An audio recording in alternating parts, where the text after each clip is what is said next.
So that's Crowder, and I saw that, and it turned my stomach so fucking much. But I remembered that Crowder had a great article a while ago about virginity. About virginity, about how he got married the right way. Yeah, and I think I think it goes a little something like this. So this is the headline here. This is the Fox News opinion. Waiting till the wedding night, getting married the right way, by one Steven Crowder. And the headline, of course, there's a photo of him and his lovely bride. He goes, as anyone who's read my abstinence column here at Fox News Opinion could guess. And abstinence column, of course, does have a hyperlink, and I clicked it. And this goes straight to just another article from 2 years prior that says, why not having sex might be good for you. And he says here, sex, some of us do it, most of us like it, and we all think about it a lot. I know I do, though I was once told that it was normal. Getting busy really isn't the taboo subject that it once was. So he goes on to talk about how, abstinence is the only taboo left. And if you tell people that you're abstinent, they think that you're not cool. But that's because that's a checkered handkerchief. Yeah. So he says, as anyone who's read my abstinence column can guess, my wedding is something I've looked forward to for quite some time. After having tied the knot at the end of August, I can now say beyond all shadow of a doubt that it was everything I'd hoped and prayed that it would be since childhood. I'd also prayed to be bitten by a radioactive spider and develop sticky hands, but I was an idiot. That's it. That's humor. Oh, He's just keeping it light and funny there. All right. that's funny. He's a humorist in addition to being an abstinence columnist. Yeah. Let me preface this column by saying, my wife, I have to get used to saying that. Borat. My wife and I not only waited sexually in every way, no, we didn't pull the Bill Clinton and technically avoid sex. Hell yeah. But we didn't shack up. That's right, I busted a nut in her, fam. We didn't shack up as live-ins, and most importantly, we courted each other in a way that was consistent with our publicly professed values. We did it right. OTPHJ, over the pants hand job. Yep. Classic. And he goes, feeling judged? I couldn't care less. You know why? Because my wife and I were judged all throughout our relationship. People laughed, scoffed, and poked fun at the young, celibate, naive Christian couple.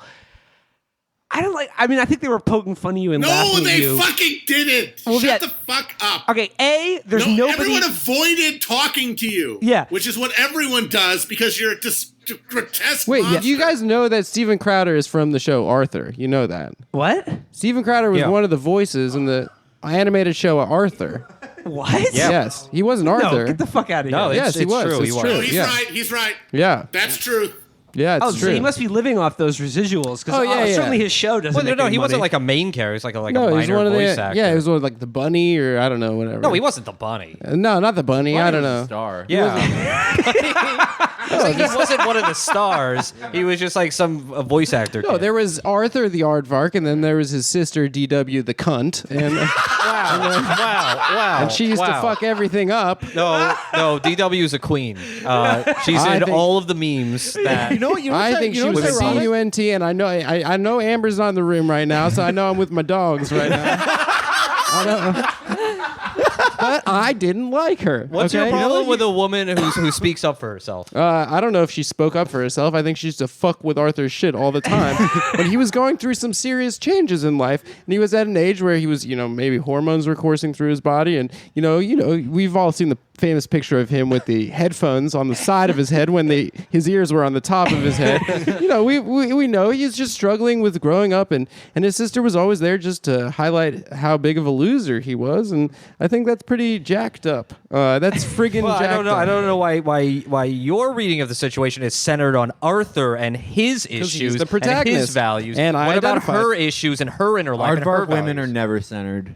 It's true. I think that she was a bully and a troll, and I think Arthur I identified with because I was around the same age as him, and I was probably going through some of the same aardvark problems. Okay, so there was Arthur, there's DW. Isn't it ironic how Arthur DW was named after D.W. Griffith. yeah. Who was the famous racist filmmaker. Yeah, if you thought the stuff that she did that made it into the show was bad, I think it's pretty ironic that Arthur is such a big hit on Black Twitter, whereas Steven is such a big hit with people who fantasize about murdering black people. The crossover. Wait, so who was Steven on the show, Arthur? We can look it up. I mean, he was one of the guys. Yeah, I'm sure someone will figure it out. But One of the ancillary. You know that show? yeah. They're still making that show, right? Arthur. Yeah, I have no idea. I think they are. Yeah, bring Steven back to Arthur. My dad he said that we were in trouble because he was getting rid of the cable, but I think he got in a dispute with the fucking cable company, and he's like, "We're getting rid of cable. We're gonna read books," and then I just started watching PBS. he was the voice of Brain Brain. on Arthur during seasons 5 and 6. Yeah, he's not living Oh, up he was the residuals from voice that. of Brain, but he didn't get Brain until he was 27. Yeah. Wow. Yeah, one of those Wow. things. Well, Wow, going down the Arthur rabbit hole. fucks to so to speak. The aardvark hole. Yeah. So back to Crowder here. He says, blah, blah, blah. Oh yeah, okay. So he's pretending that everyone mocked him, which, as Matt pointed out, A, nobody probably talked to him, and B, there's nobody in his social circle that would think less of him for being as big of an asshole as he is. So he goes, everyone said that we'd never make it to our wedding without shtupping, and if he's stealing Jewish valor right there. By the way. Yeah. Well, it's like classic comedy speak. And if we did, our wedding night would be awkward and terrible, they said. Turns out people couldn't have been more wrong. Looking back, I think that the women saying those things, he says women saying those things, not men. The women saying those things. The women saying those things felt like floozies they ultimately were. And the men, with their fickle manhood tied to their pathetic sexual conquests, felt threatened. So he goes on and on about this. And they're what I like about this story is that it's not just him bragging about how good his wedding night was with his virginal bride. Is that he talks about how he says the day after we ate breakfast at a local inn, we discussed how excited we were to start the rest of our lives together, how scary it was that everything was now so different. At the same time, we overheard the table next to us discussing their very own wedding night from the night prior. What a coincidence!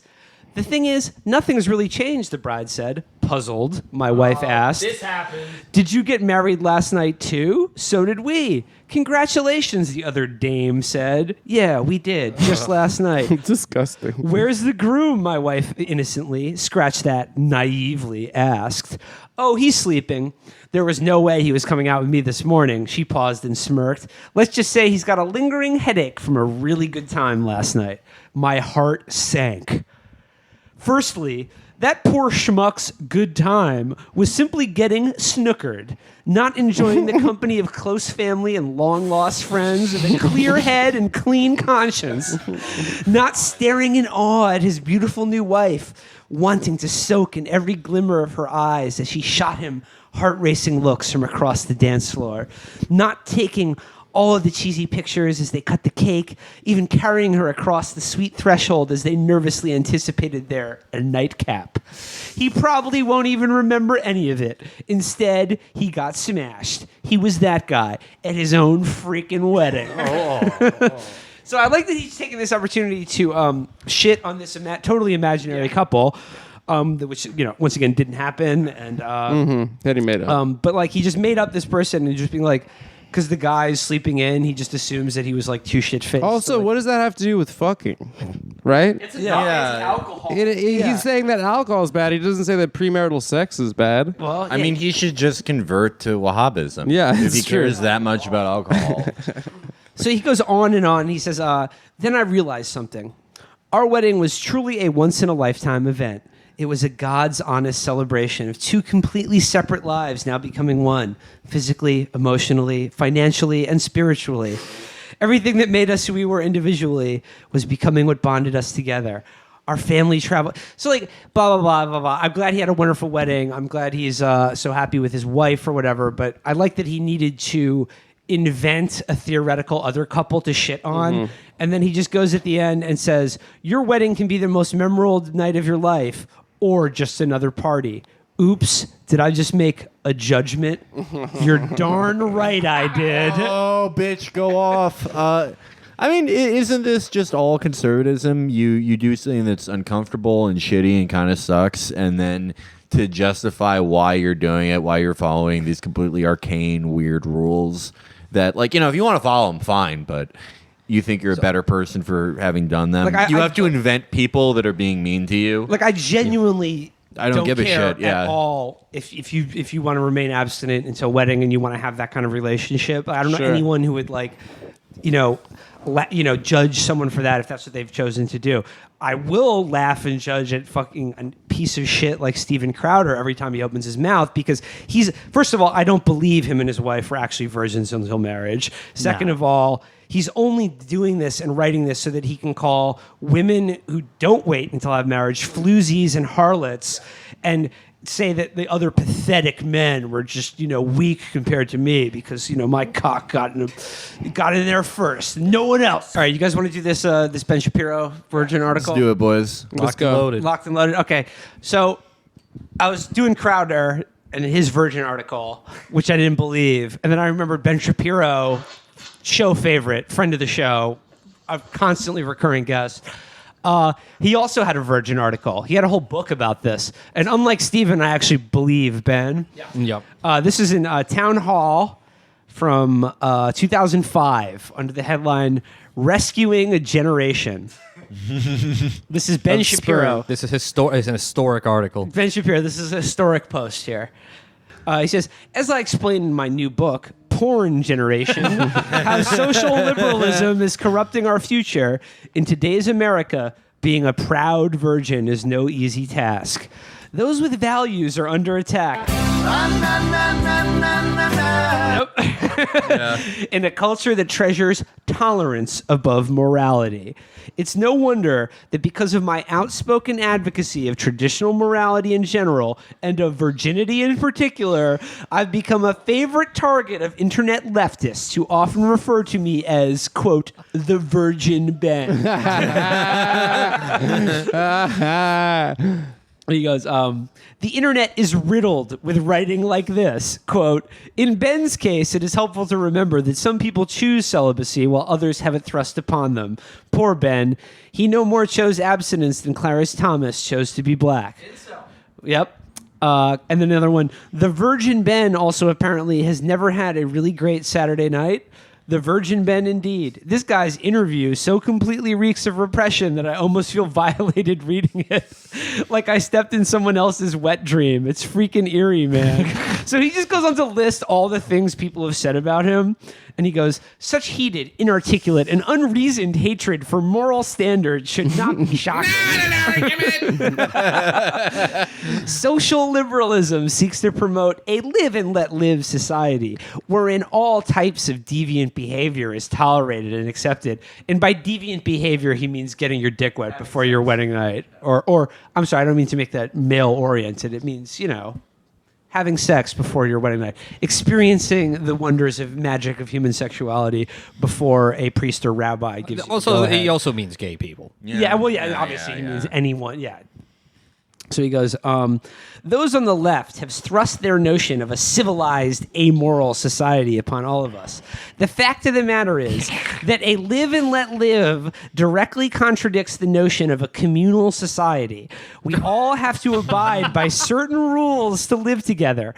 An amoral society minimizes the rules which we live together. Is this the fucking doctor from Hell? This is exactly what he sounds Any change in those rules is is bound to affect us all. No, it's not. Yeah, no, none it's of this not. is No, none of no, this is it really- it true. really you also don't support a communal society. Yeah. Support some kind of small government fucking libertarian psychotic thing. This reminds me a lot of that. Do you remember that kid Pruane 2 Forever, that YouTube account? Wait, what? Yeah, he was like this little kid that was growing up on the internet and not that self-aware, but he had some amazing videos. My friend Brandon Wardell used to be really obsessed with him when he was in high friend school. of the show. Friend of the show. But he had one that was like, hey everyone, stop looking at porn. I'm sick and tired of all these guys looking at porn. Just go find a girl and have sex with her. It's like pretty much as like advanced and nuanced as Ben's argument here. And he's going on he goes, by discarding traditional morality in favor of amoralism, we have catered to the lowest common denominator. Social liberals have taken control of our culture through music, film, television, and other mass media. R-rated films today often include softcore pornography. Television shows like Friends promote a fun-filled, promiscuous lifestyle with no consequences. Friends is his example of rampant amorality. Yeah, Why didn't Rachel get scabies at any point? This bullshit. Friends. What the fuck? Like, should they have stoned Monica to death? Like, what the fuck? Yeah. Someone tell me how they're living in such a nice apartment. How come they're on time to everything in New York City? He continues. Rap music is misogynistic, Hell yeah. glorifying its own degradation. Pop music holds aloft cultural wrecking balls like Madonna as empowered feminist heroes. He's writing this in 2005, That's by the so way. old, Friends yeah. and Madonna were like 10 years gone by that point. Oh, even more. Like being like the moral panic about Madonna was like 1984. Like a virgin. Yeah. He's just copying grown-ups. Advertisers. He is. That's his whole thing. That's his crime. It's like he's just been inside reading like Edmund Burke his entire life, so he watches Married with Children, and he's like, "Oh, this is what culture is. This is what we're still talking about." Ben was definitely one of those. I listen to real music, the Beatles, the Rolling Stones. I listen to a little guy named Beethoven and Civil War marches.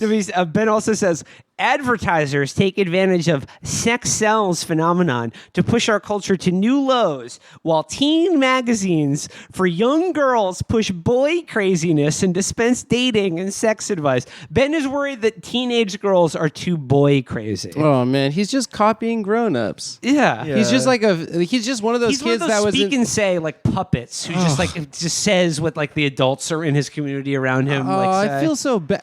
Because those kind of kids used to just get bullied so bad. I mean, he's a piece of shit, obviously. Yeah. But like, there was a kid I went to school with that was like that, who shit his pants in in third grade, and like he was one of those like listen to the teachers, guys. And then like That's Ben, and that was Ben's original grift, was the college student who's actually conservative and like sexually conservative for an audience of like 80-year-olds. Yeah. Who all think like his bow tie and his roller backpack Who, are like, just incredibly cute. And so he writes books that are like porn generation. Yeah, I mean that's well, all he just that, wants to meet the granddaughters. I mean, yeah, like going back to Steven Crowder, if you like look at his Facebook, like there's like an all right amount of views on his videos. Of course, he does like 1/10 of what any Let's Play guy does.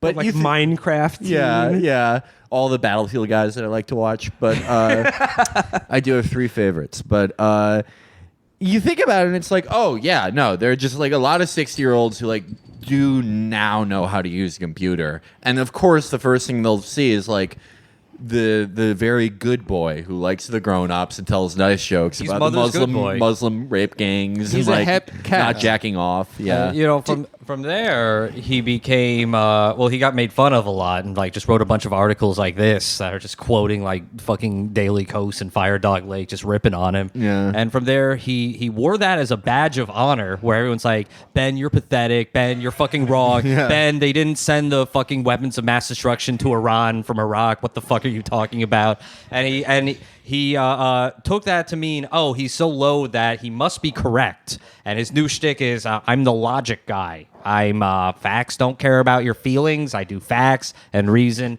but it's not facts. It's sophistry. One of the best Ben Shapiro videos is when he's on that dais with this trans woman who's in the OJ documentary. You remember the helicopter pilot? Camera. So do you remember when Ben was like telling her like that she's not a woman, and he's like, yeah, facts don't care about your feelings, and then she's like, you better watch your tongue, sweetie, because you could leave here in a stretcher. And he's like, this woman has she has threatened my life. I will be telling the police. I think that sums up Ben. Yeah. Just perfectly. It's just fucking tattletale. That kid who shit his pants, like I think he's like a research doctor now, but like literally everyone from my third grade is like, oh, yo, you know what Eric's up to? It's like, oh, you mean Eric is shit his pants? I think like no matter what he accomplishes in life, he'll always be the kid who shit his pants. I mean, that's probably the plurality of the conservative movement. It's the roller backpack kids. Oh yeah, Ted Cruz. Ted Cruz is the kid who, starting in 8th grade, shows up to class in suits and is like, "Good morning, my dear sir," to the teacher, and has just been called a faggot so many times. His like senior quote was like, "I'm going to take over the world." Like those kids that think that they're like evil masterminds. Like Ted Cruz. In like 7th grade, my friend took like this summer math class so he wouldn't have to take a requirement going into 8th grade, and he told me about this kid who was like, I'm not taking it because I don't want the requirement. I want to advance. I want to be a genius. and that kid's probably Stephen Miller. Yeah. Like, he probably works in the White House. Yeah, those kids that think they're evil masterminds are the best. Like the puny humans kids. Yeah. You simple humans. It's like, shut the fuck up, Jared, dude. Like, we're trying to learn. Just last thing about Ben and his assault on the porn generation. He says here, we live in an America that makes Paris Hilton a cultural icon and Jenna Jameson a New York Times best-selling author.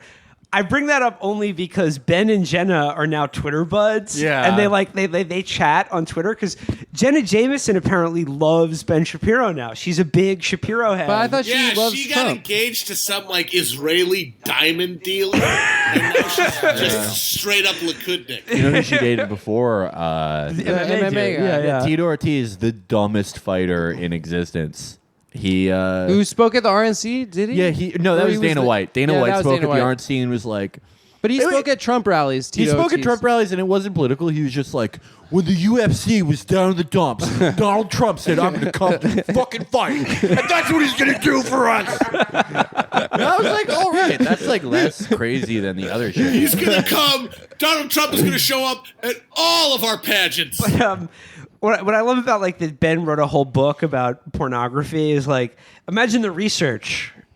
Like not watching porn? Yeah. All the not he had just watching pornography. I went undercover in the big bus. I took a job as the bank bus driver for several sordid those girls months. are not amateurs. They're clearly professional. I've seen them at other works. I don't like to compare ourselves to our heroes in arms protecting us against radical Islam, but I took a hot loan to the back of the neck. But I think it's really touching, and I think it's really nice that Ben and Jenna are friends now. Yeah. And like Jenna is like she tweets about like campus snowflakes, like that's her whole like. Wait, but I Twitter- thought she was real Trump, but he's real never Trump. Yeah, but that Yeah, they believe but, I the mean, same no shit. fucking- They yeah. believe the same shit, you know? Yeah, like there's no real cognitive dissonance there. It's really just about who's better at brutalizing poor people and Muslims. That's really Mike Pence. that's what the Never Trump movement is for guys like Ben. That Trump isn't going to efficiently terrorize people in the way Like that he likes. he's too dumb to carry out the great purge that needs to happen of the undesirables. There are levels of intricacies of the Gideon protocol that he cannot even begin to understand.